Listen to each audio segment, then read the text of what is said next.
Hai, apa kabar? Kembali lagi bersama saya Adil Arizon. Kali ini saya akan berbagi tentang meluruskan kertas cat air yang sudah dilukis.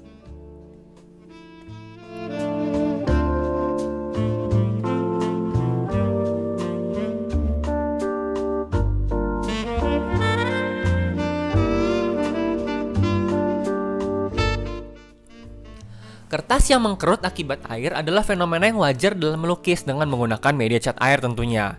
Tapi, ketika karya tersebut ingin dijual atau dibingkai saja, tentu kita ingin menghasilkan hasil yang paripurna. Nah, di video kali ini, saya akan melakukan demonstrasi singkat bagaimana cara untuk meluruskan kertas dengan dua kertas yang berbeda. Yang pertama adalah kertas dengan gramatur 185 GSM, yaitu si kucing, dan kertas yang bergramatur lebih tebal, yaitu 300 GSM. Langkah yang dilakukan cukup mudah. Pertama, pastikan kita memiliki permukaan yang datar, satu, dan tidak berpori. Sehingga meja kayu pada video ini bukanlah pilihan yang tepat. Teman-teman bisa menggunakan kaca, namun untuk ukuran kertas yang sangat besar seperti imperial, kita bisa memesan triplek yang difinish dengan bahan yang halus. Seperti yang saya gunakan adalah finish melamin.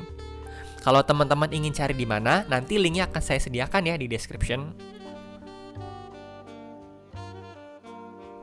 Berikutnya, kertas tersebut harus dibasahi secara lembut dan merata. Tidak perlu diguyur atau bahkan direndam, tapi kita harus fokus di sisi belakangnya saja.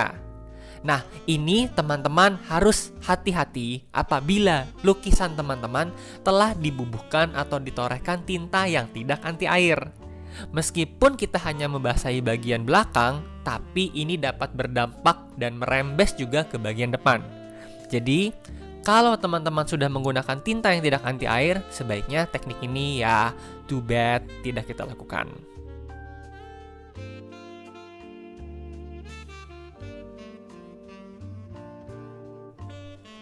Teman-teman harus memastikan kertas tersebut cukup basah meskipun tidak menggenang.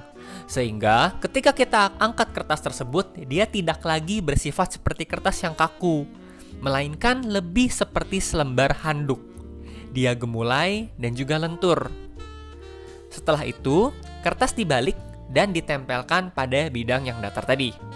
Nah, perlahan-lahan kita bisa mulai menggerus kertas tersebut untuk menghilangkan gelembung udara yang ada di dalamnya. Sebenarnya sih kalau teman-teman pernah masang screen protector pada handphone, proses ini cukup familiar.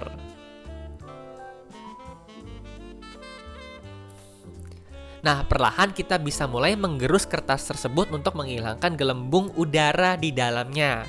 Sebenarnya prinsipnya mirip ketika kita memasang screen protector pada handphone.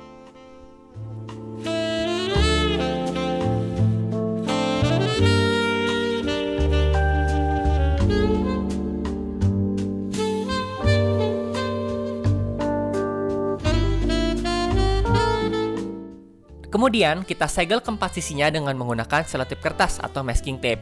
Ingat, pastikan semua gelembung udara benar-benar hilang sehingga ketika saat kita menselotip, kertas tersebut sudah tidak ada udara di bawahnya. Nah, apabila video ini terlalu cepat, kita ulangi sedikit ya untuk kertas yang dengan tebal 185 GSM.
Berikutnya, tutup permukaan kertas dengan material yang mudah menyerap.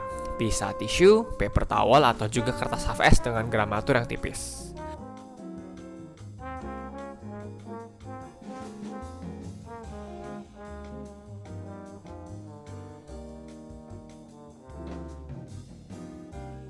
Lalu, timpa dengan beban yang merata. Ingat ya, yang penting adalah merata, bukan berat.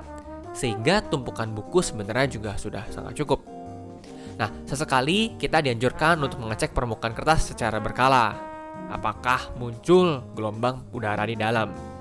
Pinggirkan beban dulu, angkat tisu untuk melihat apakah terjadi gelembung di dalam. Sehingga kita buka saja selotip kertas dan keluarkan anginnya. Hati-hati ya dalam menggosok gelembung angin. Pastikan kondisi tangan kita senantiasa kering dan bersih. Untuk interval pengecekan sendiri bisa disesuaikan dengan waktu teman-teman. Karya yang lain, saya mengecek pada interval waktu 30 menit, kemudian 1 jam, 2 jam, 8 jam, dan yang terakhir 1 hari, 24 jam. Namun untuk video ini dirampungkan hanya dalam waktu 4 jam saja.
Ya, hasilnya kurang lebih kertas akan jauh lebih lurus.